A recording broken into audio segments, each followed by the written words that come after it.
Iyi ni Gikundiro TV. Mbere na mbere turabasuhuje bakunzi ba Gikundiro TV, mudahwema kutwereka ko mubana natwe umunsi ku munsi.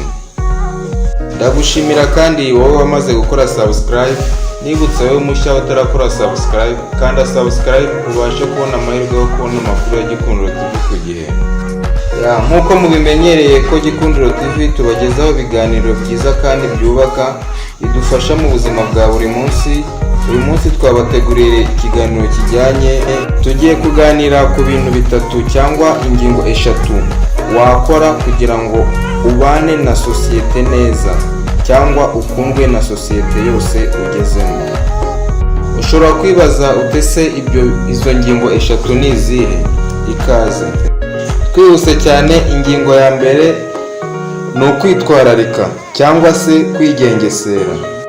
Aha iyo tuvuze kwitwararika, mu by'ukuri ntiduhita twumva neza ubusobanuro bwabyo, ariko aha ni impinduka iba muri kamere umuntu agira iyo ageze ahandi hantu atamenyereye, muri make ahantu hatari iwabo.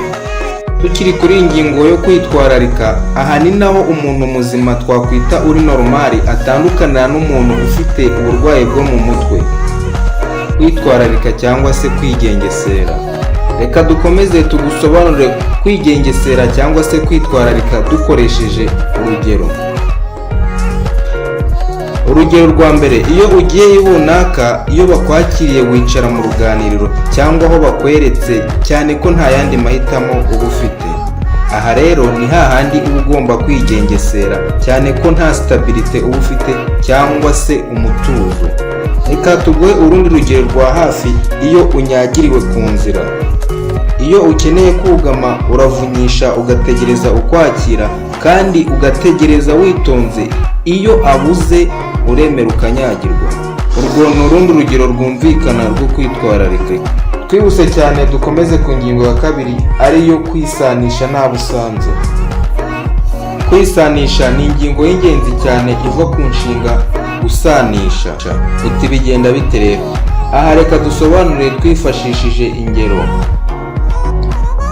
Aha niba usanze abababaye cyangwa abari mu gahinda, wifatanya nabo ndetse ukabahumuriza. Aha kandi nanone n'abari mu byishimo mugafatanya kwishimana. Twihuse reka dukomeze tugere ku ngingo ya gatatu, gusangiza udushya n'ibyiza mu bo mubana cyangwa busanze. Iyi ngingo ni nziza, isa naho ishumangira ingingo zose zavuzwe haruguru.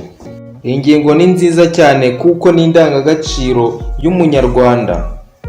Ni indangagaciro y'umunyarwanda yo gutererana ibyiza, ari no hava kwiteza imbere na gahunda yo guhanga udushya. Reka dukomeze ku ngingo ya kane, ari nayo ya nyuma, yo kwirinda guhemuka. Ijambo guhemuka cyangwa guhemukirwa ni ijambo buri wese azi neza cyane, kuko guhemukirwa birababaza cyane. Ikindi kandi n'uwahemutse yitakariza icyizere, ahorana igitoto ku mutima, kandi yumva neza ko abantu bose bazi neza ko yahemutse. Ngaho nguko ngizo ingingo enye wakwitaho kugira ngo ukundwe na sosiyete yose ugezemo, ukaba uwifuzwa ibihe byose. Ndagushimira wowe wamaze gukora subscribe, kandi nakwibutsa wowe mushya utarakora subscribe gukanda subscribe kugira ngo ubashe kubonera amakuru ya Gikundiro TV ku gihe. Ciao ciao.